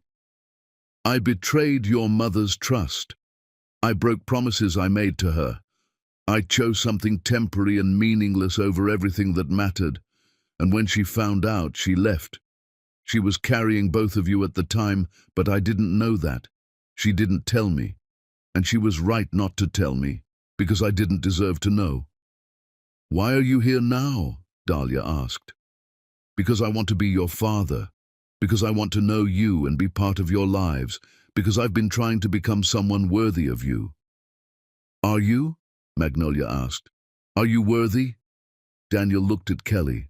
Her face was wrecked with tears, her arms wrapped around herself. He looked back at his daughters. "No," he said honestly, "but I'm trying. Every single day I'm trying." Dahlia stood up and walked to her mother. She wrapped her small arms around Kelly's waist and looked back at Daniel with eyes that were far too old for a 5-year-old child. "Mama is the strongest person in the world," Dahlia said firmly. "She raised us by herself. She built a company by herself. She did everything without you. We don't need you." The words cut deeper than any knife could. Daniel nodded, unable to speak around the lump in his throat. "You're right. You don't need me. Your mother is the strongest person I've ever known. She's incredible, and I'm so sorry I wasn't there for any of you." Magnolia was crying now, confused and upset. She reached for Kelly too, and suddenly both girls were clinging to their mother, all three of them crying. Daniel stood there feeling like the worst person who had ever existed. "I think you should leave," Kelly said through her tears. "Kelly." "Now, Daniel, please, just go." Daniel left. He walked out of that house and sat in his car for 20 minutes, sobbing so hard he couldn't breathe. He had just met his daughters. Actually, truly met them. Told them he was their father. And within minutes, he had watched Dahlia choose her mother with absolute certainty. "We don't need you." She was right. They didn't need him. They had Kelly, and Kelly was everything. Kelly was the one who had been there for every moment of their lives. Kelly was the one who had sacrificed and struggled and built something beautiful from the ruins of her marriage. Kelly was the one they loved with absolute certainty. Daniel was just the man who had destroyed everything before it began. His phone buzzed. A text from Kelly.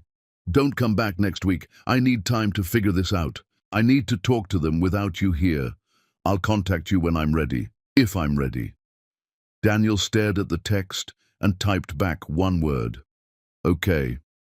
Then he drove home and spent the rest of the night writing in his journal, letters to daughters who might never want to hear from him again, apologies to a woman who would never forgive him, and questions about what came next, because for the first time in months, Daniel had no idea what to do. He had finally told his daughters the truth, and the truth had devastated all of them. Chapter 9. The Return of Christie. 3 weeks of silence felt like 3 years. Daniel existed in a state of suspended animation, going through the motions of living while his heart remained in Kelly's house with 2 little girls who now knew he was their father and weren't sure what to do with that information. He worked, he volunteered, he went to therapy, and he waited for Kelly to decide whether he deserved a second chance. Dr. Martinez asked him the hard questions during their sessions. What if Kelly decides you can't see them anymore? Daniel had thought about this, obsessed over it during sleepless nights. Then I accept it. I have no legal rights. I signed away everything when I signed those divorce papers 5 years ago. Kelly has full custody, and she's never put my name on their birth certificates. Legally, I don't exist to those girls. That must be terrifying. It's what I deserve. Is it? You made a mistake 5 years ago, a terrible mistake, but don't you deserve a chance to be a father to your children? Not if it hurts them. Kelly's right to be cautious. I destroyed her once. Why would she trust me not to do it again? The answer came not from Kelly, but from an unexpected source. Daniel was leaving his apartment on a rainy Thursday evening when he found Christie Bell sitting on the stairs outside his building. She was heavily pregnant now, maybe 7 or 8 months, her face pale and drawn, dark circles under her eyes that spoke of sleepless nights and desperate worry. "Hello, Daniel," she said quietly. Every muscle in Daniel's body tensed. "What are you doing here?" "I need help, again." Christie's voice cracked. "I'm sorry. I know you already helped me once, and I have no right to ask for more, but I don't know where else to go." Daniel's first instinct was to walk away, to tell her that her problems weren't his responsibility, that she had helped destroy his life, and now she could figure out her own. But he thought about Kelly, heavily pregnant with twins, facing the world alone because Daniel had failed her. He thought about his daughters, who would grow up knowing their father had the chance to help someone and chose not to. "What happened?" Daniel asked, sitting down on the stairs beside her. "Garrett cleaned out our joint account before he left. I have nothing. I'm staying at a women's shelter, but they can only keep me for another week, and I don't have anywhere else to go. The baby's coming soon, and I don't even have a place to bring her home to." Christie was crying now, quiet tears streaming down her face.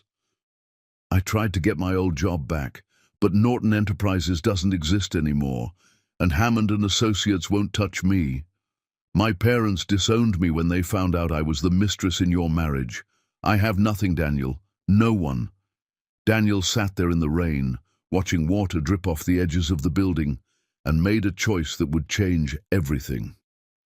"Come with me," he said, standing up. He took Christie to a nearby diner and bought her dinner. Real food, not shelter food. He listened while she talked about her pregnancy, her fears, her regrets. And when she was done, when she had cried herself empty across the table from him, Daniel pulled out his phone. "I'm going to make some calls. I know a woman who runs a transitional housing program for pregnant women. She might have space. And there are organizations that help with baby supplies, job training, childcare assistance. It's not going to be easy, but if you're willing to work for it, you can build a life for yourself and your daughter." "Why are you helping me?" Christie whispered. "After everything I did to you, to Kelly, why?" "Because Kelly Hammond was pregnant and alone, and she survived anyway. She built something incredible from nothing because that's who she is. You're not Kelly, but your baby deserves a chance at a good life, And I'm learning that being a decent person means helping even when it's hard, even when the person doesn't deserve it. Daniel spent the next 2 hours making calls, setting up meetings, connecting Christy with resources. He didn't give her money this time. He gave her something better, a path forward, a chance to build something on her own. When he finally dropped her off at the women's shelter, Christy grabbed his hand before getting out of the car. "I'm sorry," she said, "for all of it, for being part of what happened that night, for making it easy for you to destroy your marriage. I was selfish and cruel, and I knew you were married and I didn't care. I'm sorry." "I know," Daniel said. "But you need to understand something, Christy. What happened that night was my fault, mine. You didn't force me to betray Kelly. I made that choice. I own it, and I'll spend the rest of my life paying for it. But you can choose to be better now. For your daughter. Be the mother she deserves, even if we weren't the people we should have been." Christy nodded and got out of the car. Daniel watched her walk into the shelter, and then he drove home and collapsed on his couch, emotionally exhausted. His phone rang an hour later. "Kelly, we need to talk," she said without preamble. "Can you come over? Now?" "Of course, I'm on my way." Daniel drove to Kelly's house with his heart in his throat. This was it. The moment Kelly would tell him whether he had a future with his daughters or whether the past 3 weeks had been his last chance. Kelly opened the door before he could knock. She was still in business clothes, but her hair was down and she looked tired in a way that went deeper than physical exhaustion. "They're asleep," Kelly said, leading him to the living room.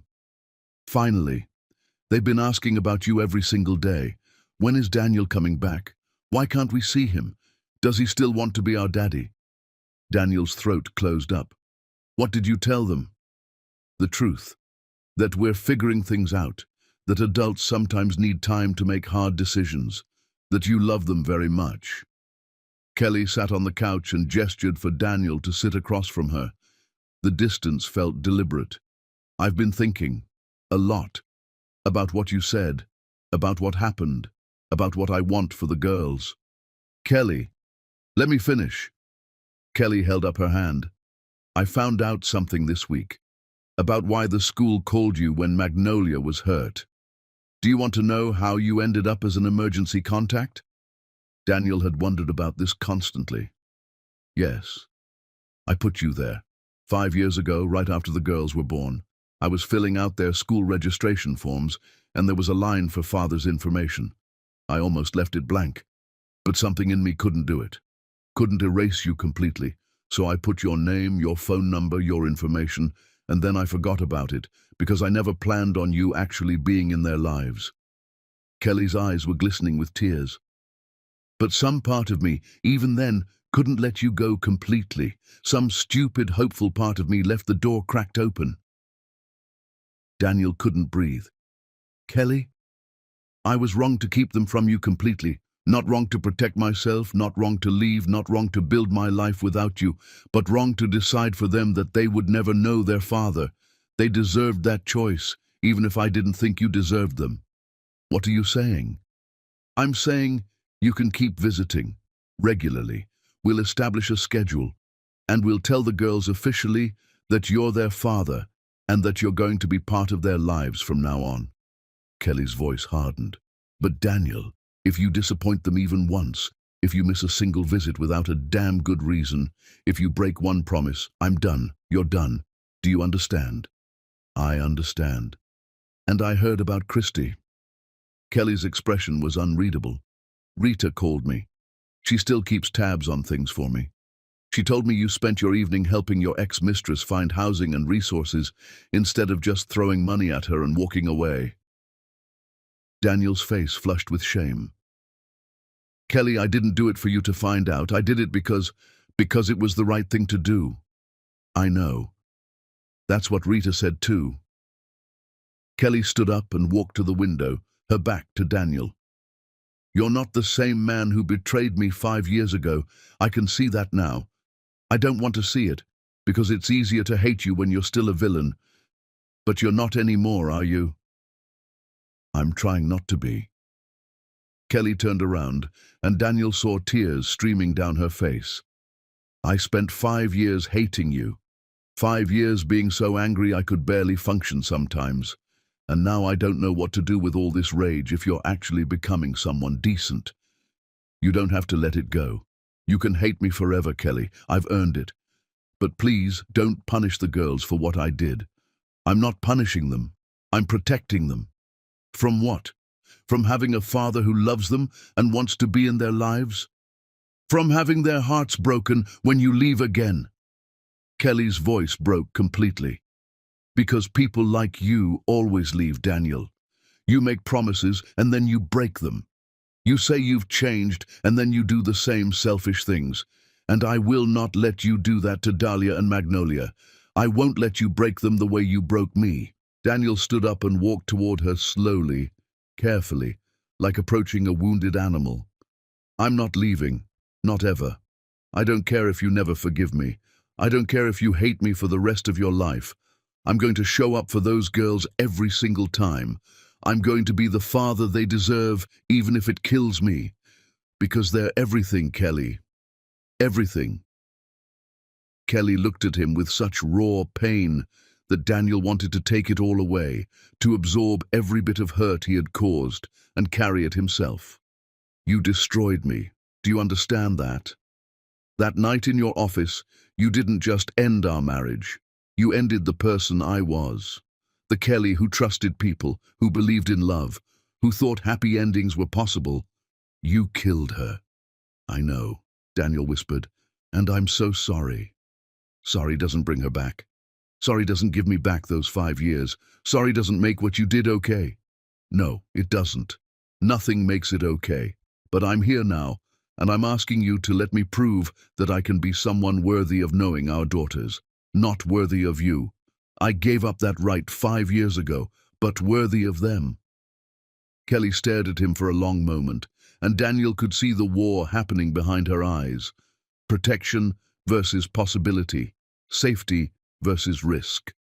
The walls she had built versus the tiny crack she had left when she wrote his name on those emergency contact forms. Okay, Kelly said finally. You can see them Saturday. Same rules. But Daniel, I'm watching you. One mistake, and you're done. I won't make mistakes. Not with them.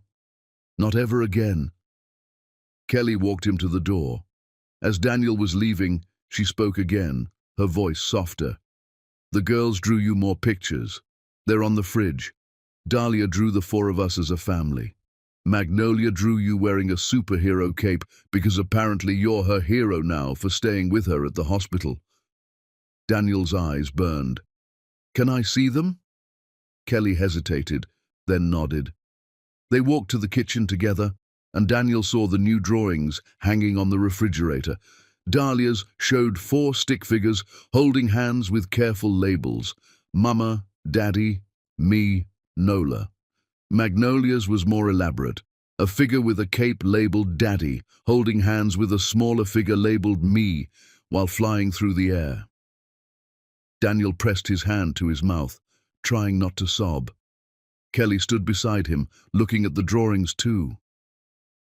They love you already, Kelly said quietly, and that terrifies me more than anything. Because when you love someone, they have the power to destroy you. I know that better than anyone. Daniel turned to look at her, and the words came out before he could stop them. I love you, Kelly Hammond. I never stopped. I never will. And I know I don't deserve you, but I'm going to spend the rest of my life becoming someone who does. Kelly's face crumpled. Don't say things like that. We're doing this for the girls. That's all. I know. I'm sorry. I just needed you to know.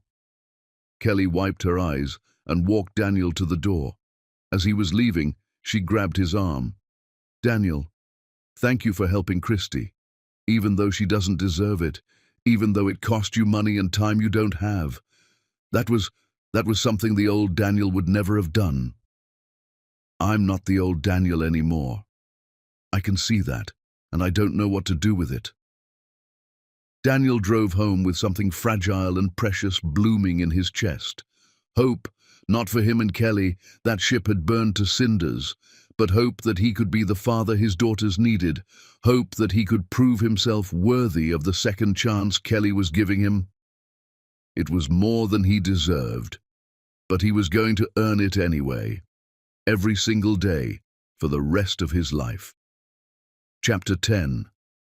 The reunion that shook the world. 6 months of supervised visits turned into a year of co-parenting that was equal parts beautiful and agonizing.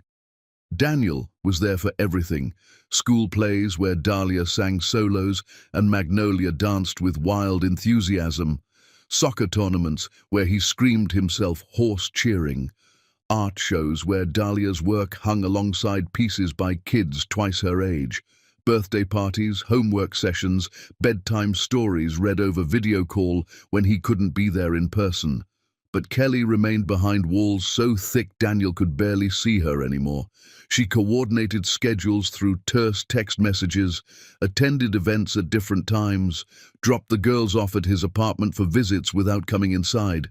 She was cooperating, co-parenting, keeping her promise, but nothing more.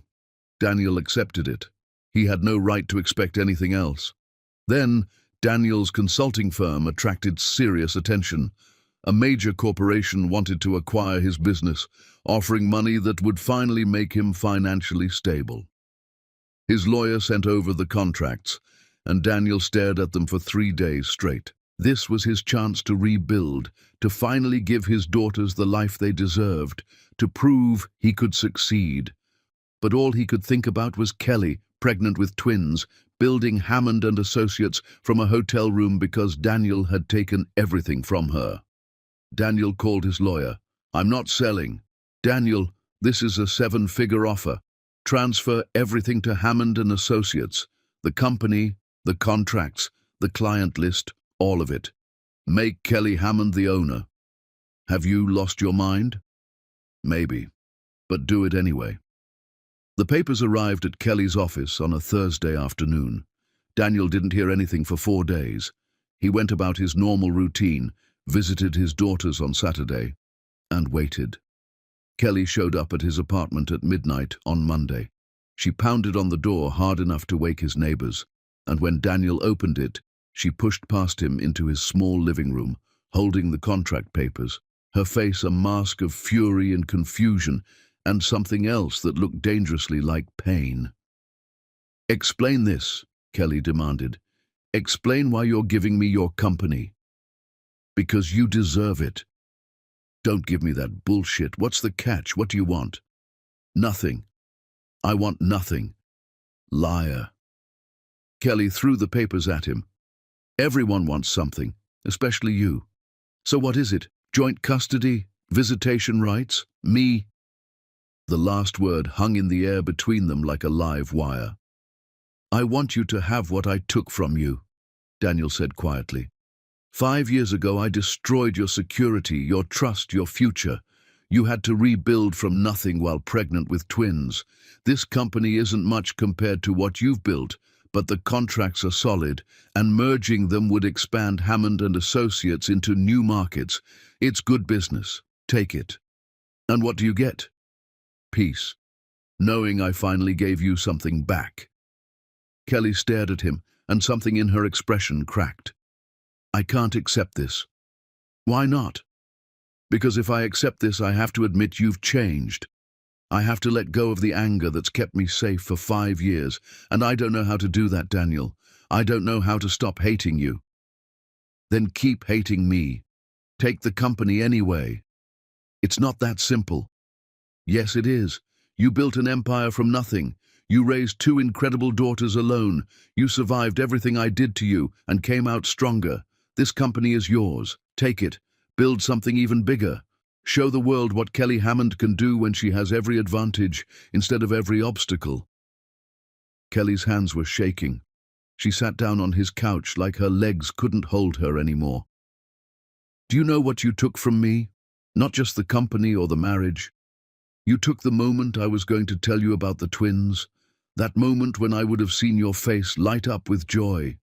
That moment when we would have held each other and cried happy tears and planned our future. You stole that from me, and I can never get it back. Daniel sat down across from her, keeping distance between them. I know, and I would give anything to undo it. But you can't. You can never undo it. Those 5 years are gone, Daniel. The pregnancy you missed, the births you weren't there for, the first smiles, first words, first steps, all gone. And you want me to just forgive that? Accept your grand gesture and move on? No. I want you to accept that I'm trying, that's all.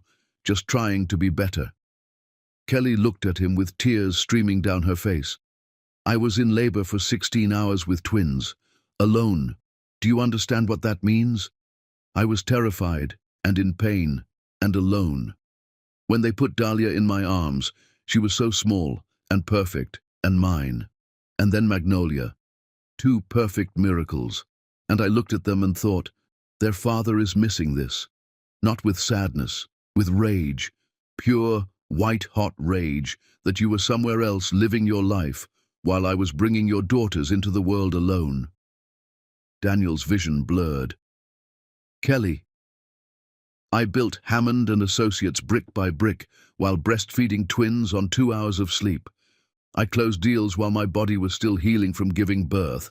I became successful not because I wanted to, but because I had to. Because 3 lives depended on me, and I couldn't fail. Do you understand the pressure of that? The absolute terror of knowing that if you fail, your children suffer. You didn't fail. You succeeded beyond anyone's wildest imagination. But I shouldn't have had to do it alone. Kelly's voice rose to a scream. You should have been there. You should have been holding my hand during labor. You should have been crying when they put our daughters in your arms. You should have been pacing the floor at 3 in the morning. You should have been there for all of it. Kelly was hitting his chest now, her fists pounding against him, releasing 5 years of anguish. Daniel sat there and took it, didn't defend himself, didn't try to stop her. Just let her break. I hate you, Kelly sobbed. I hate you for what you took from us. I know. I hate that I put your name on those emergency contact forms because some stupid part of me still loved you. I know. I hate that our daughters draw pictures of us as a family, and I don't know how to tell them it's not that simple. I know. I hate that you're here now, being everything you should have been then, and I don't know how to trust it, how to trust you, how to risk my heart again when you destroyed it so completely the first time. Daniel's voice broke. I love you, Kelly Hammond. I have never stopped loving you. I love you so much it's killing me. And I know I don't deserve you. I know I threw away the best thing in my life. But I love you desperately, hopelessly, completely. And if that love means letting you go, if it means spending the rest of my life co-parenting our daughters while you build a life without me, then that's what I'll do. Because loving you means wanting you to be happy, even if I'm not part of that happiness. Kelly looked up at him, her face wrecked with tears, and something inside her finally shattered. She kissed him, hard, desperate, angry. 5 years of pain and loss poured into that kiss. It wasn't gentle, it wasn't romantic, it was raw and honest and absolutely devastating. Daniel kissed her back with everything he had. His hands came up to cup her face, tasting her tears, feeling her body shake against his. When they broke apart, they were both sobbing. I don't forgive you, Kelly whispered against his lips. I don't expect you to. This isn't going to be easy. We're going to fight. We're going to have terrible days. I'm going to remember what you did and hate you all over again. I know. The girls have to come first, always. If this doesn't work, if we can't make it work, they don't get hurt. We protect them. Always.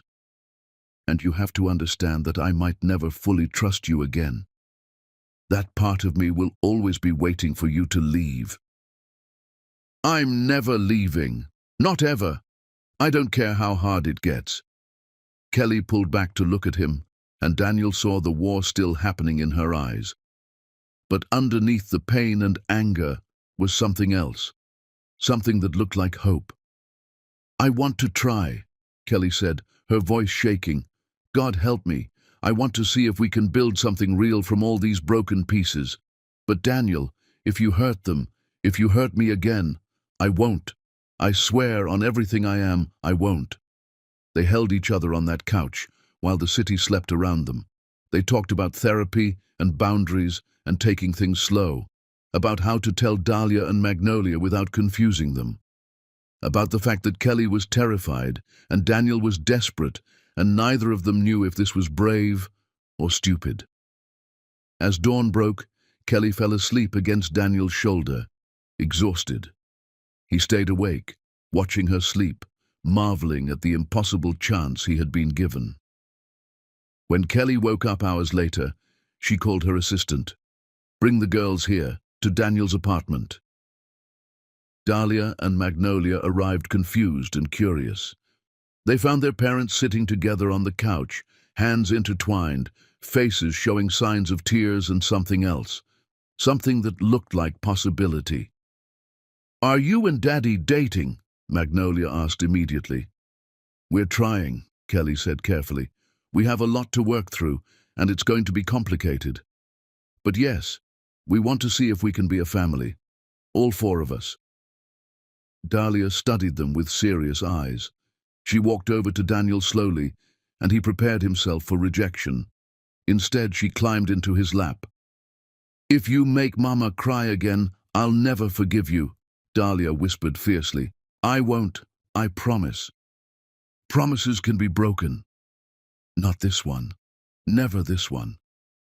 Magnolia launched herself at both of them, and suddenly they were all tangled together, Kelly and Daniel and Dahlia and Magnolia, a family that had been shattered and was now painfully, carefully being rebuilt.